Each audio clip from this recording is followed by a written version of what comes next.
हाँ तो दोस्तों, फिलाटेक्स इंडिया के Q2 के नंबर्स आ चुके हैं, तो उसी के बारे में हम इस वीडियो में बात करेंगे और जानेंगे कि आपको फिलाटेक्स इंडिया के अंदर इन्वेस्ट करना चाहिए या नहीं। चलिए शुरू करते हैं।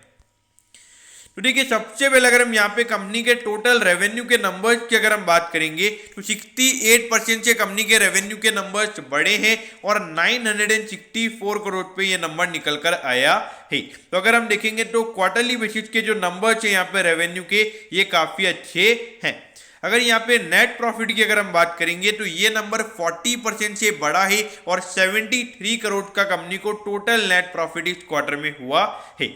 देखिए, भले ही यहाँ पे कंपनी का रेवेन्यू ग्रोथ इतना अच्छा है, लेकिन जो प्रॉफिट का नंबर है वो यहाँ पे इतना अच्छा नहीं है, क्योंकि यहाँ पे जो 10% का जो नेट प्रॉफिट अगर हम मार्जिन मान के चले तो 96 करोड़ के कंपनी के कम से कम नेट प्रॉफिट के नंबर होने चाहिए। लेकिन यहाँ पर अगर हम देखेंगे तो ये 10% से भी कंपनी के जो मार्जिन है वो हमें यहाँ पे कम नजर आते हैं।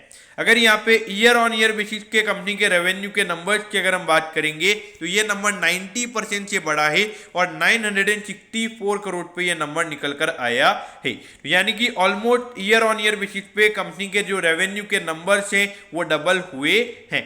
अगर हम प्रॉफिटेबिलिटी की अगर हम बात करेंगे तो कंपनी को भी 73 करोड़ का प्रॉफिट हुआ है, जबकि पिछले साल इसी सेम क्वार्टर में कंपनी को सिर्फ 9 करोड़ का प्रॉफिट हुआ था।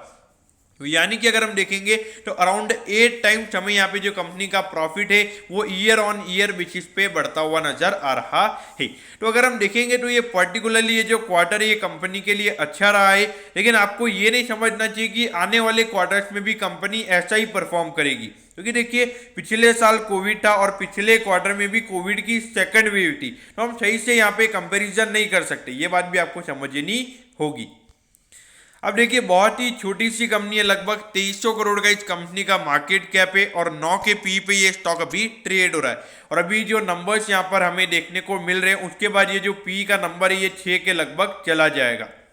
अब देखिए, इतना कम पी क्यों दे रखा है मार्केट ने, क्योंकि देखिए पिछले 2 साल से लगातार जो कंपनी के रेवेन्यू के नंबर्स हैं वो गिरे हैं, लेकिन जो प्रॉफिटेबिलिटी है वो कंपनी की बढ़ी है। तो देखिए, जो पिछले 2 साल से ऑल्दो कंपनी के जो मार्जिन थे वो इम्प्रूव हुए हैं, लेकिन अभी जो इतना रेवेन्यू ग्रोथ हमें देखने को मिल रहा है ये हमें इंडिकेशन दे रहा है कि जो प्री कोविड के कंपनी के रेवेन्यू के नंबर से वो फिर से हमें आते हुए नजर आ रहे हैं।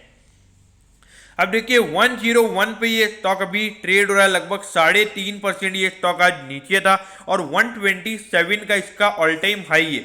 तो देखा जाए तो 20 से 25% अपने ऑल टाइम हाई से ऑलरेडी यहाँ पे फिलाटेक्स इंडिया गिर चुका है। तो देखिए, अगर आप यहाँ पर लॉन्ग टर्म की मैं यहाँ पर बात नहीं करूंगा, लेकिन अगर शॉर्ट टर्म के लिए अगर आप यहाँ पे इन्वेस्टेड हैं तो मेरे ख्याल से इन्वेस्टेड रहिए। मुझे लगता है कि 1 से 2 महीने के टाइम पीरियड तक जो इसने 127 का ऑल टाइम हाई बनाया हुआ है, 1 से 2 महीने के अंदर ये फिर से वो ऑल टाइम हाई टच कर सकता है। तो शॉर्ट टर्म के लिए यहाँ पे इन्वेस्टेड रहिए। अब लॉन्ग टर्म के लिए मैं यहाँ पे इतना सेटिस्फाइड क्यों नहीं हूँ, क्योंकि देखिए ये नंबर देखिए, ये यहाँ पे कंसिस्टेंसी हमें बिल्कुल भी नजर नहीं आ रही है। तो देखिए, जब तक हमें कुछ यहाँ पे ऐसा लगे कि long term point of view से कंपनी कंसिस्टेंटली ऐसे परफॉर्म करेगी तो तब तक मेरे ख्याल से डिसीजन यहाँ पे नहीं लेना चाहिए लॉन्ग टर्म के लिए। हाँ, शॉर्ट टर्म के लिए मैं यहाँ पे पॉजिटिव हूँ।